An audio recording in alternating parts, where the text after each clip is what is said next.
And the latest one just a couple of months ago when Washington clinched its first World Series win. But that means it's already time to start thinking about next season because it's right around the corner. And this weekend, the reigning champs will give fans a little sneak peek at what they have planned for 2020 during the annual Nationals Winterfest. Wisdom Martin giving us a sneak peek this morning at Nats Park. Wisdom, I have to be honest, when I first heard them announce the dates for Winterfest, I thought, this is at the ballpark. This is outdoors. It might actually be warmer this weekend, though, than it'll be on opening day. Right. Perfect timing, right?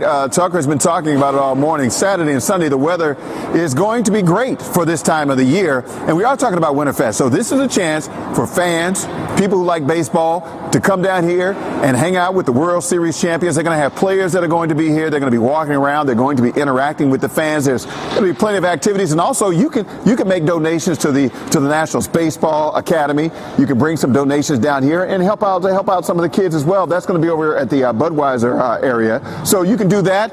Again, lots of activities will take place right here in these corridors. It's going to be a happening place to be. And how often do you get to say you get to hang out with the World Series champion Washington Nationals? Now, we know baseball season. We know spring training is coming up in February. They're going to go down to West Palm Beach in Florida and hang out. But let's talk about what's going to take place in here. Talked about some of the activities in here that they're setting up. Now, this is curling. Now, I don't know if any of you guys have ever heard of curling back at the station. So there's no ice here, but normally it's on ice, and normally they have a different kind of broom here. So did you know that curling actually started back in the 1500s in Scotland? Did you guys know that? Pay attention. Wake up. I know you're on the couch right now on your phones tweeting, but pay attention to me right now. Did you know that? Did you know that? Back in the 1500s in Scotland. Did you know that the United States joined the Curling Association in 1967? 1967. So here's how it works. Just like in baseball, they have innings, but they don't call them innings, they call them ends. All right, and there are 10 ends, 4 players on each team.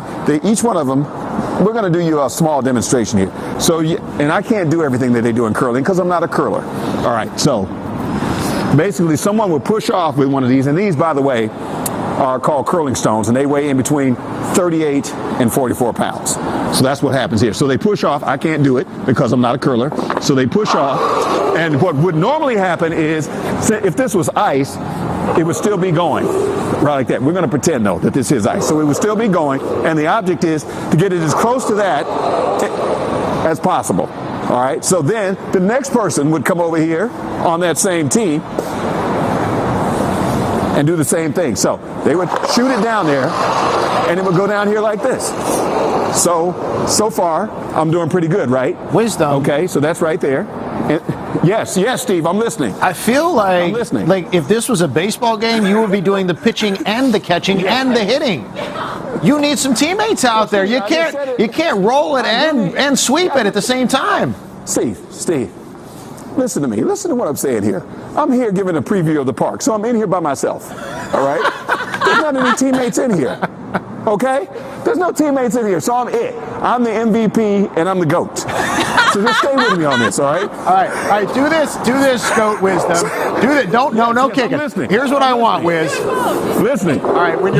Steve, you do not see my feet kicking this. You do not see my feet. Here's what I want, Wiz. When you're done putting that perfectly on the bullseye, I want you to go back to the starting gate, and I just want you to be the pusher. Starting gate. Just be the pusher. I want one push, and I want you to get it as close to the bullseye as you can.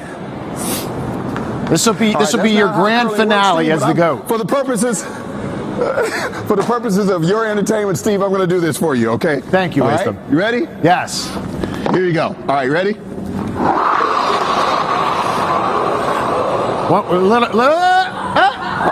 right, one more, Wiz. One more. First of all, I know because that was a warm-up. Understood. We will make adjustments. There you go. Got it done right there, Steve. Pretty good. Great job, Wiz. Got that done? Okay. You did not see me kicking that with my You shoes do on. work better alone. See that. But Wiz, if you did have a teammate, would you rather be the person pushing or the person sweeping? The person pushing, because then you release yourself of all liability.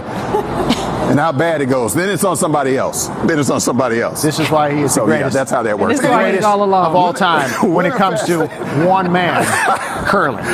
at a baseball stadium. Great live shot, Wiz. Great job. Winterfest here at the ballpark this weekend, Saturday and Sunday. Come on down and check it out. Thanks, Wiz. Strange. Setting that curling bar high, my friend. 9:40.